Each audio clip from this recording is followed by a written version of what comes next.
नहीं रह गया मेरे भाई। ये कोरोना नाम की ये बीमारी है, किसी को बगैर बीमारी के मार दिया जा रहा है तो कोई कोरोना से ही मर जा रहा है, लेकिन ये कोरोना की मौत नहीं है। मैं नहीं समझ सकता। मैं कहना चाहता हूं तमाम उन सेकुलर पार्टियों के नेताओं से और तमाम उन लोगों से कि इसकी जांच की मांग कीजिए और डॉक्टर शहाबुद्दीन साहब के परिवार के साथ खड़े रहिए।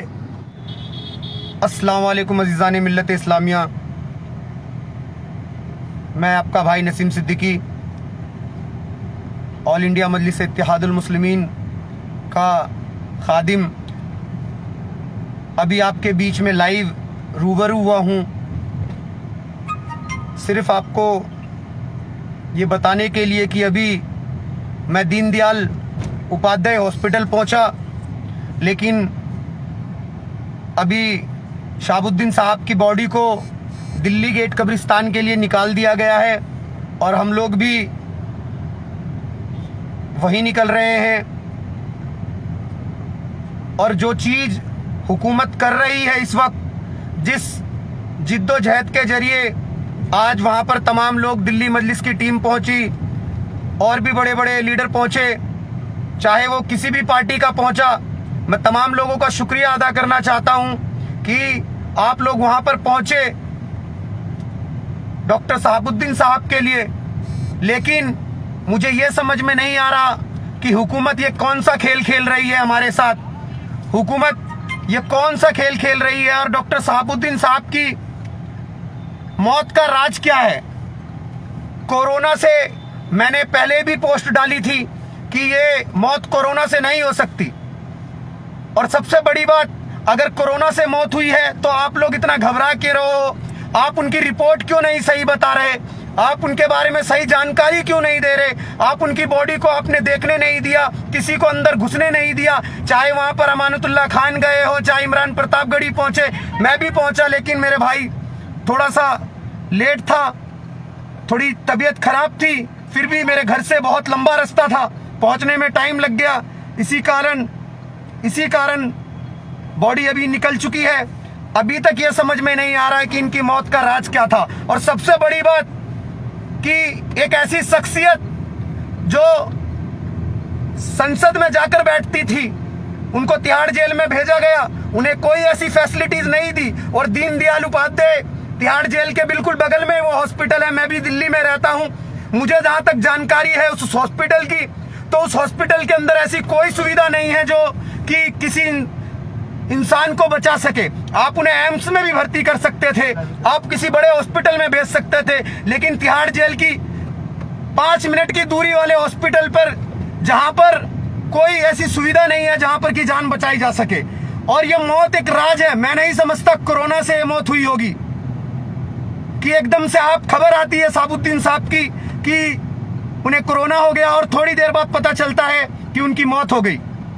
आप लोग समझदार हो मेरे भाई, ये सिस्टम जो खेल खेल रही है अक़लियतों के साथ, मुझे समझ में नहीं आ रहा। एक तरफ आज तक का न्यूज एंकर की मौत होती है कोरोना से, जिसका नाम रोहित सरदना था, उसकी मौत होने के बाद ये तमाम लीडर दुख जताते हैं, लेकिन एक संसद में बैठने वाला इंसान, एक मजलूम गरीबों की रहनुमाई करने वाला मुसलमान, उसकी मौत होती है तो किसी मीडिया की आवाज नहीं खुलती। और एक रोहित सरदना की मौत होती है तो उसकी बॉडी भी दी जाती है, उसके लिए सब दुख व्यक्त करते हैं। एक सांसद की मौत हो जाती है, एक सांसद जो कई बार संसद में जाकर बैठकर गरीब और मजलूमों की जिसने रहनुमाई करी, आज उनकी मौत होने के बाद ये लोग, ये हुकूमत, और सबसे बड़ी बात तो मैं आरजेडी और तेजस्वी यादव से सवाल करता हूं कि आपको शर्म नहीं आई? एक ऐसा लीडर जो आपके अब्बा जान की इतनी इज्जत करता था, अगर वो हुकूमत से मिलना चाहते, अगर वो नीतीश के साथ मिल जाते तो शायद उन्हें दिल्ली जेल देखने को भी ना मिलती। लेकिन एक ऐसा लीडर तेजस्वी यादव साहब, जो कि आपको मुख्यमंत्री बनाने के चक्कर में बिहार सरकार से पंगे लेता है, बिहार सरकार को कहता है, नीतीश कुमार को कहता है कि मेरी नजर में वो मुख्यमंत्री नहीं है, तो उसकी सजा उन्हें यह मिलती है कि उन्हें उनकी बेल को खारिज कर दिया जाता है और बिहार जेल से तिहाड़ जेल में भेज दिया जाता है। और आज कहां गए प्रशांत भूषण जी? मुझे बताइए प्रशांत भूषण जी, जब उनकी बेल हुई तो आपने उनके लिए बेल के लिए अर्जी लगाई कि उनकी बेल खारिज हो जाए, और आज उनकी मौत के बाद जो ये ड्रामा चल रहा है, जो उनकी मौत का राज नहीं बताया जा रहा, आप क्यों नहीं खड़े? अब अर्जी लगाओ जाकर कोर्ट के अंदर। ये हुकूमत हमें ना समझ ना समझे, दुनिया समझदार है और हर किसी को पता है कि ये क्या खेल खेला गया है। आज शहाबुद्दीन है, कल आजम खान होंगे, कल मुख्तार अंसारी होंगे, कल तारिक होंगे, ना जाने हमारे साथ क्या खेल खेलना चाहती है। कोरोना नाम के इस बीमारी के चक्कर में ना जाने हमारे साथ वो खेल खेला जा रहा है। आज से पहले कोरोना हुआ तो मुसलमानों को कोरोना बम बता दिया गया, आज वही कोरोना मौत का वो नाच नचा रहा है, तो इनको आज समझ में आ रहा है कहाँ है मुसलमान। आज मुसलमान ही लोगों को कंधा दे रहे हैं। और आज जो डॉक्टर शहाबुद्दीन साहब के साथ किया गया, उनका बेटा अकेला तन्हा खड़ा होकर हॉस्पिटल में जिद्दोजहद कर रहा था कि मेरे अब्बा जान की बॉडी मुझे दे दो या उनकी पोस्टमार्टम रिपोर्ट दे दो, मुझे बताओ कि इनकी मौत किस वजह से हुई है। जबकि उनकी कोरोना रिपोर्ट तो नेगेटिव आई है, उसके बाद भी कोरोना से इतनी जल्दी मौत कैसे हो सकती है।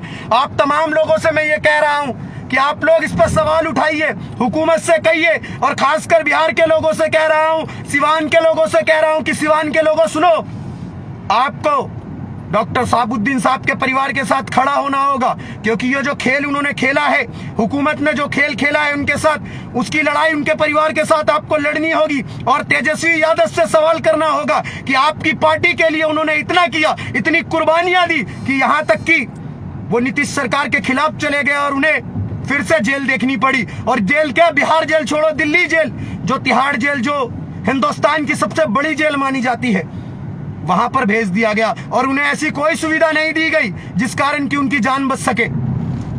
आप लोगों से मेरे भाई, मैं तमाम उन सेकुलर लोगों से कहना चाह रहा हूं जो हिंदू मुस्लिम की बात करते हैं, आज का वक्त ये हिंदू मुस्लिम नहीं रह गया मेरे भाई। ये कोरोना नाम की ये बीमारी है, किसी को बगैर बीमारी के मार दिया जा रहा है तो कोई कोरोना से ही मर जा रहा है, लेकिन ये कोरोना की मौत नहीं है। मैं नहीं समझ सकता। मैं कहना चाहता हूं तमाम उन सेकुलर पार्टियों के नेताओं से और तमाम उन लोगों से कि इसकी जांच की मांग कीजिए और डॉक्टर शहाबुद्दीन साहब के परिवार के साथ खड़े रहिए।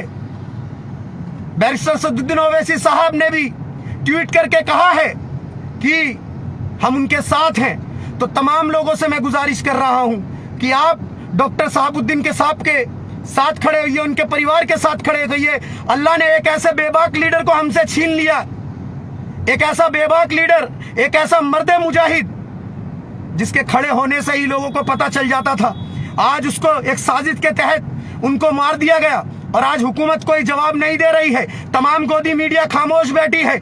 अगर एक अदना सा कोई मर जाता है तो मीडिया के बोल चलने लगते हैं, लेकिन डॉक्टर शहाबुद्दीन साहब के साथ कोई नहीं है, कोई नहीं चला रहा, कोई नेता कुछ नहीं बोल रहा। और एक न्यूज एंकर जो हिंदू मुस्लिम करता था, उसकी मौत हो जाती है तो ये तमाम लोग दुख व्यक्त करते हैं।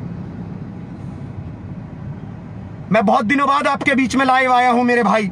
मेरी भी तबीयत नासाज थी और फिर भी जब मेरे को लगा कि मुझे वहां पर पहुंचना चाहिए, मैं निकला, लेकिन हॉस्पिटल वालों ने बॉडी दे दी थी और उनकी बॉडी को दिल्ली गेट ले जा रहा है। सबसे पहले तो मैं आप तमाम लोगों से यही गुजारिश करूंगा कि आप दुआ करिए कि अल्लाह ताला उनको जन्नतुल फिरदौस में आला से आला मुकाम अता फरमाए। और अल्लाह जिसने ये साजिश रची है, हमारे मर्द मुजाहिद की मौत की साजिश जिसने रची है, अल्लाह उसे उसका खात्मा कर दे, उसे जहन्नुम दे दे। न जाने, मैं अपने अल्फाज में नहीं बोल सकता कि मुझे इस बात की इतनी तकलीफ है कि एक ऐसा लीडर, जब हुकूमत को यह दिख चुका था कि एक ऐसा लीडर हमारे बीच में है जो हमारी रहनुमाई कर सकता है, आज नहीं, कल नहीं, कभी तो, लेकिन उसको एक साजिश के तहत मार दिया जाता है। तो दोस्तों और मेरे भाइयों, मेरे बड़ों और मेरे बुजुर्गों, आप लोगों से यही मैं गुजारिश कर रहा हूं कि डॉक्टर शहाबुद्दीन साहब के परिवार के साथ खड़े रहिए, उनकी मौत की साजिश की जांच की मांग कीजिए और हुकूमत से कहिए कि हम नादान नहीं हैं, हम सब समझ रहे हैं, हमारे हालात समझो और हमारी बात को समझो। ये वक्त ये बात करने का नहीं है, लेकिन उसके बावजूद भी मैं ये कह रहा हूं मेरे भाई कि ये मौत कोरोना के वजह से नहीं हुई है। हमें उनकी मौत की जांच की मांग करनी होगी और हर मोड़ पर खड़ा होना होगा उनके परिवार के साथ। आप तमाम से ये कह रहा हूं कि आप लोग दुआ करिए कि अल्लाह उस मर्द मुजाहिद को अपने पास बुलाकर जन्नतुल फिरदौस में आला से आला मुकाम दे। और मैं कब्रिस्तान पहुंचता हूं मेरे भाई, क्योंकि वहां से मैं समझ नहीं सकता कि वहां पर लाइव चलाना या ऐसा कुछ भी मुमकिन मुनासिब होगा या इतने वहां पर कुछ बोलना मुनासिब होगा। बस अब हमारा ये फर्ज है कि हम डॉक्टर शहाबुद्दीन साहब के परिवार के साथ खड़े हों और शहाबुद्दीन साहब के हक के लिए हम उनकी मौत की जांच की मांग करें। अपने भाई नसीम सिद्दीकी को दुआओं में याद रखिए। अल्लाह हाफिज।